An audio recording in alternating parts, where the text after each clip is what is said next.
Ada dua rem yang sering digunakan oleh para pengendara, rem tangan dan juga rem kaki. Lalu seperti apa penggunaan dari kedua rem ini? Rem kaki adalah rem yang berfungsi untuk menghambat putaran roda yang bersumber dari pedal rem sehingga mobil dapat berhenti secara bertahap. Kedua, rem tangan atau yang biasa dikenal dengan rem parkir, yaitu rem yang digunakan saat mobil sudah berhenti secara total. Namun masih banyak pengendara yang salah dalam menggunakan kedua fungsi rem ini. Menurut Mira Safri, pegiat safety driving, jika mobil sedang dalam kecepatan tinggi, jangan berhenti dengan menggunakan rem tangan karena dapat membuat mobil berputar 180 derajat.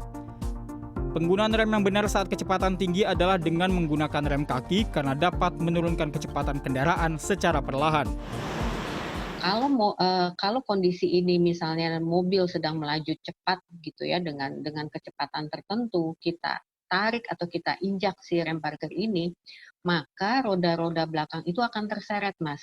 Sehingga mobil bagian belakang itu akan berputar 180 derajat.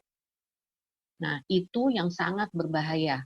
Yang paling aman adalah digunakan yaitu rem kaki atau engine brake gitu ya, kita menurunkan. Kalau pada mobil manual ya kita turunkan gigi kita serendah mungkin gitu. Tapi kalau mobil kita matic ya sudah, apalagi kalau sudah ABS, tekan aja udah injak rem itu sekuat-kuatnya.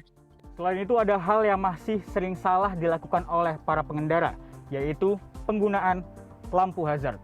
Kapan seharusnya lampu hazard digunakan? Apakah saat hujan boleh dinyalakan?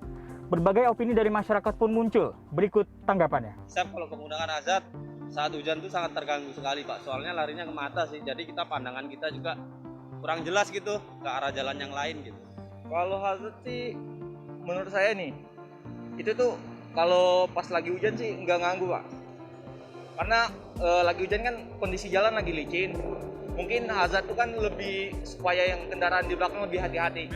Kalau menurut saya sih tergantung orang persepsinya. Kalau menurut saya sih ada baiknya juga sih, karena kan kalau hujan itu kan agak pandangan agak ini ya, pendek ya jaraknya ya.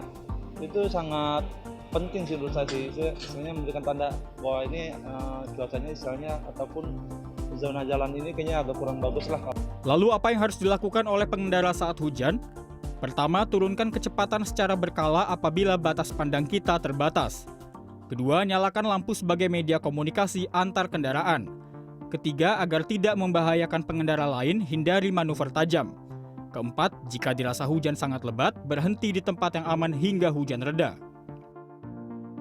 Menurut Mira Safri, pegiat safety driving, penggunaan hazard hanya boleh dipakai untuk menyatakan bahwa kendaraan kita sedang bermasalah atau sedang membutuhkan bantuan. Bukan untuk menandakan situasi di luar kendaraan seperti hujan, karena cahaya kuning yang dikeluarkan berkali-kali dapat menyilaukan pandangan pengendara lainnya hingga menyebabkan celaka. Nah, terakhir, penggunaan alas kaki saat berkendara.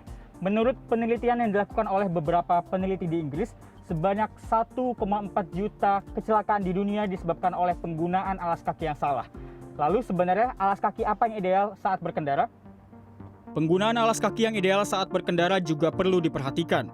Yang pertama adalah tidak memakai sepatu hak tinggi atau high heels karena dapat tersangkut pada karpet mobil. Kedua, tidak memakai wedges karena dapat menghilangkan feel saat melakukan pengereman atau saat kendaraan digas. Ketiga, jangan berkendara dengan tidak menggunakan alas kaki karena keringat yang dikeluarkan dapat menyebabkan terpeleset saat menginjak pedal gas atau rem. Gunakanlah sepatu sebagai alas kaki yang tepat karena seluruh bagian kaki kita terlindungi dan dapat mengurangi resiko kecelakaan. Seluruh hal yang kita lakukan saat berkendara memang sudah sepatutnya untuk kita perhatikan.